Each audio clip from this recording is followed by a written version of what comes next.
سلطان الہند معین الدین چشتی خواجہ غریب نواز رحمۃ اللہ تعالیٰ علیہ، آپ کا نام مبارک حسن ہے، آپ نجیب الطرفین ہیں۔ نجیب الطرفین کا مطلب یہ کہ امام حسن اور امام حسین رضی اللہ تعالیٰ عنہما تک آپ کا نسب جا پہنچتا ہے، یعنی والدین میں سے ایک امام حسن سے اور ایک امام حسین سے تعلق رکھتا ہو ان کا نسب۔ تو آپ کے والد محترم یہ امام حسین رضی اللہ تعالیٰ عنہ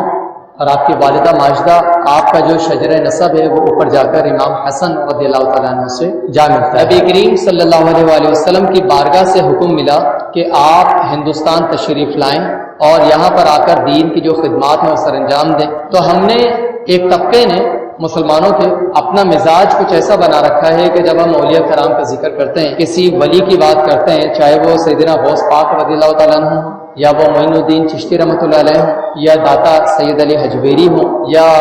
دیگر کسی بھی بزرگ کی بات کر لیں، تو جب ہم بزرگان دین کا ذکر کرتے ہیں تو ہمارے ذہن میں فوراً کرامات آتی ہے کہ یہ بزرگ ہیں تو مطلب اللہ کے ولی ہیں، یہ کوئی کرامت دکھائیں گے، ان کی کوئی کرامت بیان کی جائے گی، یہ ہوا میں اڑ کے دکھائیں گے، یہ ہاتھ کو بلند کریں گے تو ان کے ہاتھ کے اندر سونے کی ڈلی آ جائے گی، کوئی کھانے پینے کے لڈو وغیرہ آ جائیں گے، اس کو کوئی مال و دولت کی ضرورت ہے تو وہ ان کے در پہ جائے اور وہ اپنی جانماز کے نیچے سے سونے کے ڈلیے نکال کے دے دیں گے۔ تو ہم نے ان بزرگان دین کی جو حیات طیبہ ہے، ان کی جو مقصد ہے تشریف آوری کا، وہ کچھ اس طرح سے سمجھ رکھا ہے۔ ان کا جو کام ہے وہ کرامات دکھانا، بیماروں کو صحت دے دینا اللہ کے حکم سے، اس طرح کے معاملات دکھانا، کر کے دکھانا یہ نہیں۔ اللہ تعالیٰ بزرگان دین اپنے اولیاء کرام کے ہاتھ پر کرامات کا ظہور فرماتا ہے، اولیاء کرام سے کرامات صادر ہوتی ہیں، لیکن اس کا مقصد یہ ہوتا ہے کہ اللہ تعالیٰ جو بزرگان دین کا مقام و مرتبہ ہے وہ عوام کو دکھائے، لوگوں کو پتہ چلے کہ اللہ کے ولی کا مقام و مرتبہ کیا ہے، کہ ایک فرق عادت کام جو عقل کو حیران کر دینے والا کام ہے، عمومی طور سے وہ پریکٹیکلی ہو نہیں سکتا، لیکن کوئی بزرگ وہ کر کے دکھا دے تو اس سے عام عوام کے دل میں اس بزرگ کی کچھ وقت پیدا ہو، اس کی حیثیت پیدا ہو، وہ اس کے قریب آئیں اور قریب آ کر یہ بزرگ اس کو اللہ تعالیٰ سے ملائیں۔ جب یہ بزرگ دینی تعلیمات پیش کرے تو بندہ اس کو قبول کرے، کیونکہ اس کے دل میں ان کی وقت پیدا ہو چکی ہے، ان کی محبت پیدا ہو چکی ہے۔ تو اب وہ لوگ اس دینی تعلیم کو قبول کریں اور دین کی طرف آئیں، جو عبادات ہیں ان کو اختیار کریں، نیک اعمال کو اختیار کریں، برائیوں سے اپنے آپ کو روکیں ان کی تلقین پر۔ لیکن ہمارے معاملہ یہ ہے کہ ہم نے جو دن منایا، خواجہ غریب نواز کی بات کر لیں یا دیگر بزرگان دین کی بات کر لیں، تو دن منانے میں ہم محض کیا کرتے ہیں، ہم یہ کرتے ہیں کہ ان کے نام کی کچھ نیاز کر دیتے ہیں، ہم کچھ پکا کر لوگوں کو کھلا دیتے ہیں، کچھ تقسیم کر دیتے ہیں، اچھی بات ہے، یہ سب بھی کرنا چاہیے، یہ بھی ایصال ثواب آپ کریں گے، مسلمان کو کھلانا پلانا ثواب کا کام ہے، اور جب آپ اس طرح سے کوئی چیز ان کو دیں گے، یعنی ایصال کریں گے ثواب، تو ان کی نظر میں آپ آئیں گے اور جو ایک نظر کرم ہے اس ولی کی وہ آپ پر ہوگی، وہ دعا کریں گے اللہ کی بارگاہ میں، اور اس قرب کا معاملہ جو آپ نے اختیار کیا ہے اس ولی کے ساتھ، اس قرب کی برکت سے، اس عمل کو اختیار کرنے کی برکت سے اللہ تعالیٰ آپ پر بھی کرم فرمائے گا کہ آپ نے ایک ولی کا اکرام کیا، اس کی بلندی درجات کے لیے آپ نے کوششیں کی، تو نتیجے میں اس کے بدلے کے طور پر اللہ تعالیٰ آپ کے درجات کو بلند فرما دے گا۔ لیکن وہاں کرامات کو بیان کرنا اور اسی پر بس کر دینا، اپنی زندگی کے اندر کوئی مثبت تبدیلی نہ لانا، تو یہ بڑی محرومی کی بات ہے۔ جو بزرگان دین ہیں، تصوف کے جو بزرگان دین میں جن کا نام آتا ہے، ان کا علم دین سے کچھ تعلق ہے یا نہیں ہے، یہ بھی ہمیں معلوم ہونا چاہیے۔ سیدنا غوث اعظم رضی اللہ تعالیٰ عنہ کے حوالے سے آپ نے سن رکھا ہے کہ آپ نے 17 جو دینی علوم ہوتے ہیں ان کی تدریس کو آپ نے مستقل اختیار کر رکھا تھا۔ روزانہ آپ 17 جو دینی علوم ہیں جو درس نظامی میں پڑھائے جاتے ہیں، وہ قرآن کریم کی تفسیر کی بات کر لیں، حدیث شریف کی شرح کی بات کر لیں، وہ فقہی مسائل کی بات کر لیں، وہ آپ الغرض کے کوئی بھی جو دینی علوم ہوتے ہیں، وہ 17 دینی علوم ہیں جو کہ آپ پڑھایا کرتے تھے۔ ہم نے کیا سمجھ رکھا ہے کہ جی کرامت دکھاتے تھے، کرامت دکھاتے، وہ مرغی زندہ کر دی انہوں نے جی بارات جو ڈوبی ہوئی تھی وہ باہر نکال دی۔ کچھ لوگوں سے یہ ہضم نہیں ہوتا، ہم سے ہضم ہو جاتا ہے اللہ کے فضل سے، کیونکہ ہم کرامات کو ماننے والے ہیں۔ قرآن کریم میں اولیاء کرام کی کرامات کا ذکر ہے، لیکن کرامت کو ان بزرگ کے ساتھ منسوب کر دینا جو کہ حقیقت ہے، اور بزرگان دین کی جو دینی تعلیمات ہیں ان کو نظر انداز کر دینا، یہ طریقہ غلط ہے۔ تو خواجہ معین الدین چشتی رحمۃ اللہ علیہ، آپ نے بھی جو بنیادی اپنے علاقے سے جو دینی علوم تھے یا جو اس وقت کی تعلیم تھی رائج شدہ، وہ حاصل کر لی، تو پھر آپ سمرقند اور بخارا کی طرف منتقل ہوئے، اور یہ طویل سفر کر کے آپ سمرقند اور بخارا میں جا کر آپ نے تقریباً 5 سال کا عرصہ ہے جو آپ نے وہاں پہ گزارا، اور مزید دینی علوم آپ نے حاصل کیے ہیں، جن میں علم تفسیر ہے، قرآن کریم کا علم ہے، اسی طرح حدیث کا علم ہے، فقہ کا علم ہے، اور دیگر جو مروجہ علوم تھے اس وقت وہ آپ نے سارے حاصل کیے۔ اور پھر یہ تعلیم حاصل کرنے کے بعد اب آپ کے دل میں یہ خواہش پیدا ہوئی کہ میں کسی شیخ کامل کی بارگاہ سے جا کر مرید ہو جاؤں، کسی شیخ کے ہاتھ پر بیعت کروں۔ تو آپ سیدنا عثمان ہرونی رحمۃ اللہ تعالی علیہ آپ کے بارگاہ میں حاضر ہوئے اور آپ نے ان سے بیعت کی۔ ہرون سے ان کا تعلق تھا، اس کو ہروان بھی کہتے ہیں یا ہرون۔ تو سیدنا عثمان ہرونی ان سے ان کا تعلق ہے، یعنی ان سے یہ بیعت ہوئے کہ دنیا کو اختیار آپ کو نہیں کرنا ہے، صرف اتنی آپ کو روزی حاصل کرنی ہے، اتنے آپ کو کوشش کرنی ہے کہ آپ زندہ رہ سکیں، آپ کی جو ضروری چیزیں ہیں، ضروریات ہیں، بس وہ پوری ہو سکے۔ تو ترک دنیا یہ اولیاء کرام کی سمجھ لیں کہ ان کی ٹریننگ کا حصہ ہوتا ہے، اور یہ کام انسان کے لیے بھی ہونا چاہیے کہ اپنے حد تک انسان جتنی حد تک ہو سکے اتنا انسان ترک دنیا کو اختیار کرے۔ تو پہلی چیز ترک دنیا، دوسری چیز ترک عقبہ، جس میں آپ جو کوششیں کر رہے ہیں، نیک اعمال اختیار کر رہے ہیں، اپنی آخرت کے درجات کو بلند کرنے کے لیے کوششیں کر رہے ہیں، تو یہ محض اس لیے نہ ہو کہ میں اپنے لیے جنت میں اور بلند مقام حاصل کروں اور بلند مقام حاصل کروں، بلکہ اس لیے ہو کہ میں اللہ تعالیٰ کو راضی کروں۔ عبادات میں کیوں کروں؟ تاکہ اللہ مجھ سے راضی ہو جائے۔ میں گناہوں سے کیوں بچوں؟ کہ میرا رب مجھ سے ناراض نہ ہو۔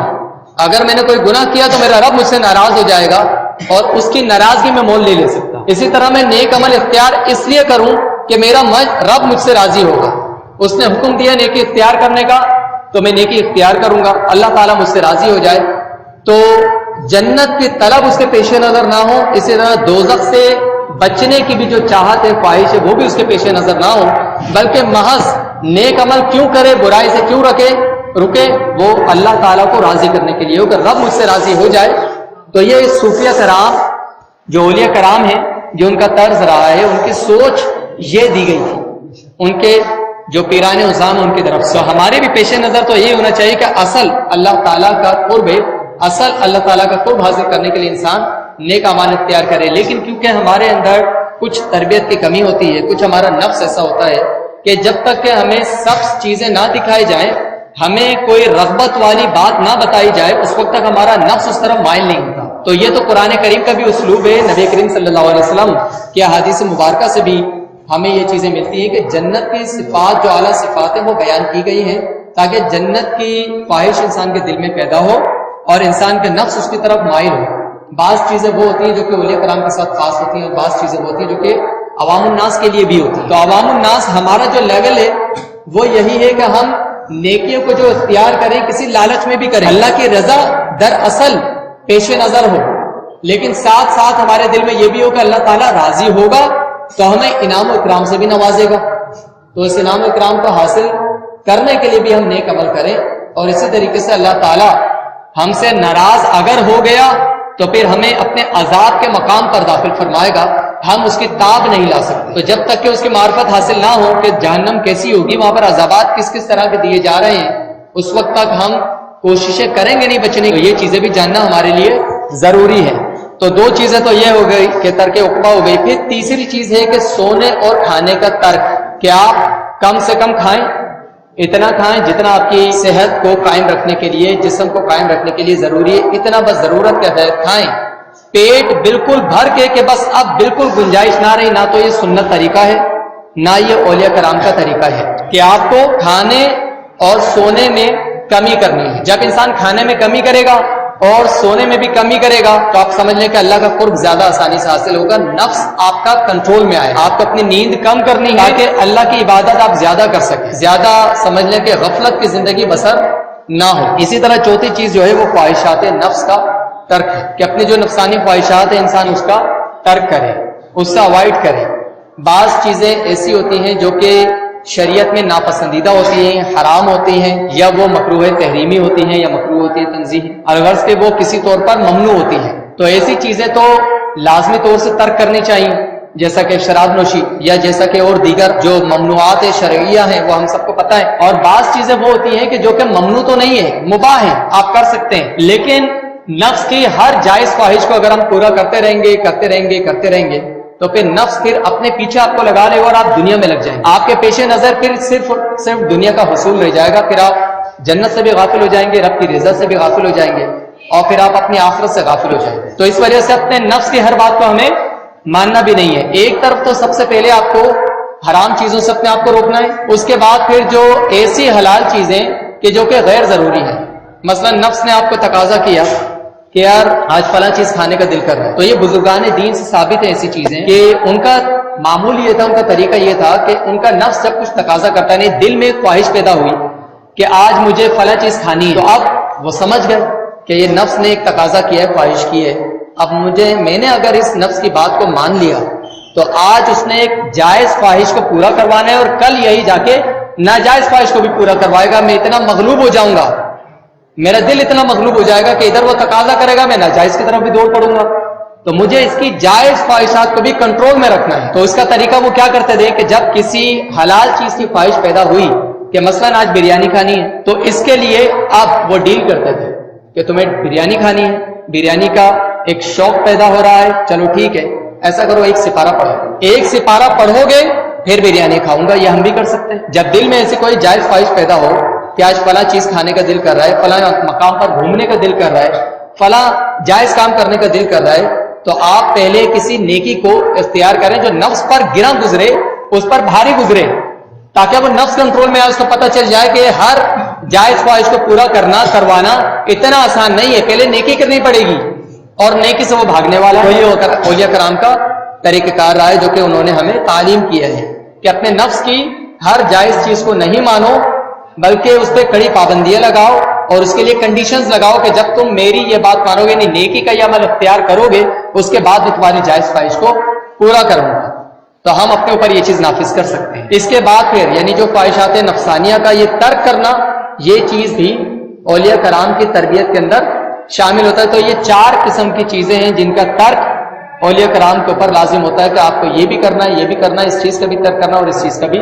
ترک کرنا ہے. تب کہیں جا کے پھر ولایت حاصل ہوتی ہے, انسان اللہ کا ولی بنتا ہے. سیدنا خواجہ معین الدین چشتی رحمۃ اللہ علیہ, آپ کی تعلیمات وہ دینی تعلیمات ہیں. آپ نے اللہ تعالیٰ کے قریب کیا, رسول اللہ صلی اللہ علیہ وسلم کی تعلیمات کے قریب کیا,